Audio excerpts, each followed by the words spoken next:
inauguration of President Trump marks what many hope will be the start of better relations between the U.S. and Israel.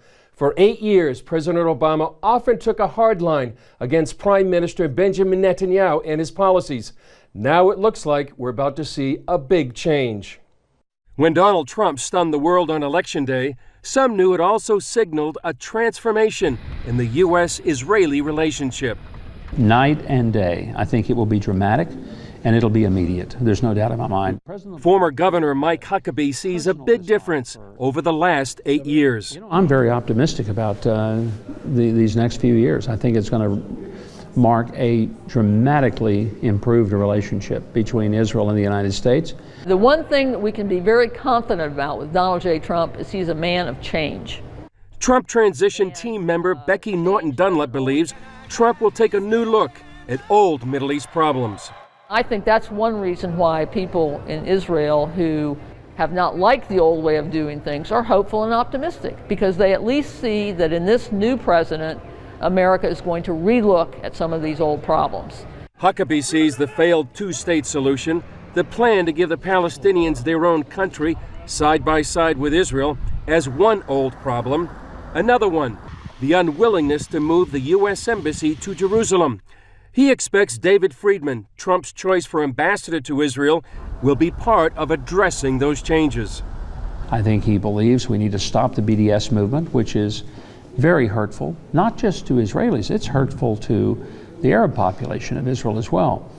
I think he will lead in helping get the embassy moved, and I hope he will help to forever put an end to what I consider an unworkable, irrational policy of the so-called two-state solution that frankly both Democrats and Republicans have put forward. The signal is we're going to take a new look at things, and we're putting someone in there who's not the same old, same old.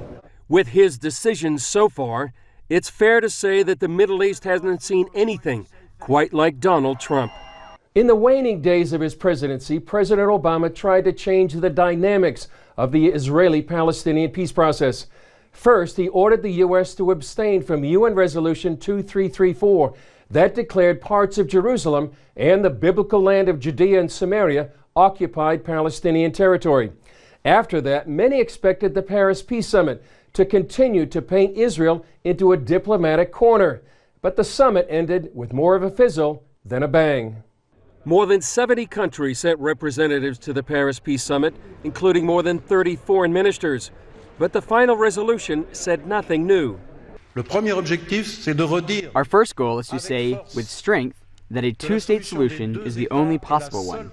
It is the only one that provides an answer to the legitimate aspirations and rights of both parties. But Israeli Prime Minister Benjamin Netanyahu said the conference would only drive peace further away. It creates a bigger gap regarding peace because it hardens the Palestinian stance and distances direct negotiations without preconditions. Israel was concerned the summit would become a springboard for another anti-Israel resolution at the UN. The U.S. abstained, allowing anti-settlement resolution 2334 to pass just before Christmas. But Secretary of State John Kerry called Netanyahu to assure him that wouldn't be the case. CBN senior editor John Waggy said Kerry's statement is a reflection of a major transition. I think this could be a real pivot point as far as world diplomacy goes, because the incoming Trump administration has signaled that they aren't prepared to do business as usual. And business as usual for the past 40 years essentially has been Israel needs to make painful sacrifices in order to bring peace with the Palestinians. Now Israel is waiting to see how the Trump presidency will change the Middle East. Well, joining me to talk more about the incoming Trump administration and the impact on Israel is CBN News senior editor John Waggy and CBN News Middle East correspondent Julie Stahl. Julie, John, thanks for joining us here on Jerusalem Dateline.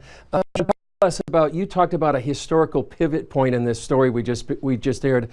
Can you expound on that? What do you mean by that? Well, I think, Chris, that there's a potential for a world-changing, historical page-turning, chapter-turning with the exit of the Obama administration and the incoming Trump administration, because the action that's already been taken in Washington, even before Trump was inaugurated, is Congress on Capitol Hill really changing the entire tone of the U.S. policy toward Israel especially, and defending in the United Nations Israel's actions there and Israel's right to be there. So we have legislation from senators like Lindsey Graham and Ted Cruz who are blocking funding for the United Nations if their bill passes unless the resolution 2334 is repealed. And then we have other legislation and also the testimony of Nikki Haley, who will be the ambassador to the UN, talking about Israel's treatment of the UN as a kick in the gut and saying she plans to change the Obama administration policies.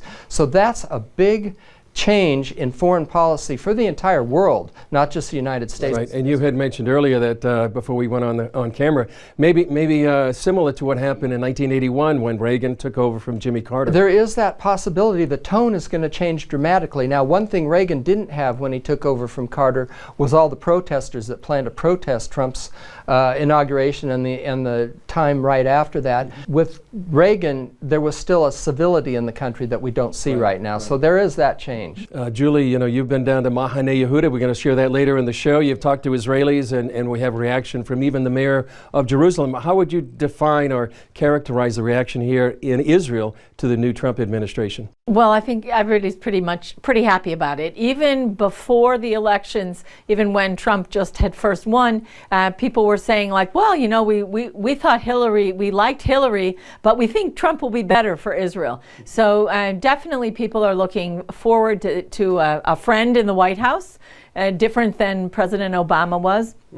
I know Prime Minister Netanyahu, this is the first time he will have worked with a Republican president. That's right, yeah. And the mayor of Jerusalem is kind of campaigning on behalf of Trump because he wants to move the embassy to Jerusalem. That's right. Speaking of that, that's a huge issue right now here in Israel, and I know Trump seems to be the first president in a long time to actually make good on his promise to move the embassy. What impact do you think that's going to have here in Jerusalem, Israel, and the Middle East? Yeah, the Middle East is threatening to burn if Trump moves the embassy. The Palestinians said it'll be really bad. They'll launch another intifada. Whether that really happens or not, we don't know. I don't know if it could happen. That doesn't mean that it's wrong to do it, but it could happen. Or I don't know if Trump is perceived as really as strong as he seems to be, then I think we probably won't have a problem. Yeah, exactly. John, one other thing, it's going to change the dynamics of the quote-unquote peace process. We have a new ambassador designate, David Friedman, who really takes a whole different view of the peace process in the West Bank or biblical Judea and Samaria. What changes is that going to have on the peace process? Well, we look at Resolution 2334, where it says that any Jewish settlement, basically in the West Bank, Judea and Samaria, is illegal. This is the world's position, and it was adopted by a number of nations. The United States, under Trump, and Ambassador Friedman comes in and basically says, this is disputed territory, not occupied. That's a sea change from what we've seen before. And if they follow through on it, it could take the world by the tail, really, and reverse what's been happening here for decades under the so-called Oslo peace process, which Israel trades land for only promises of peace and never gets the peace. So it's a real marker that could change world history, really. And John, final question to you. I know we talked about this, a lot of euphoria going on right now, but there really is a spiritual battle. How would you address the spiritual battle that we're facing right now, and how can Christians be praying? Well, I think, first of all, the fact that Christians are praying, believers are praying in the United States, in Washington, D.C., across the country. Believers are praying here in Jerusalem for what is about to unfold here. And I don't think that can stop. You can't just rest on your laurels, because this could be a very convulsive time ahead. And people need to be praying day by day, hour by hour, week by week. To see the plans and purposes for the Lord. That's what we're supposed to pray for, the peace of Jerusalem, and that His plans will be set and manifested here. That's a great reminder to pray for the peace of Jerusalem like the Bible commands us, and I'm sure many people will be doing that. So Julie, John, thanks for joining us, and we'll be talking more as time goes on for this historic change here in Israel and the Middle East. Thanks.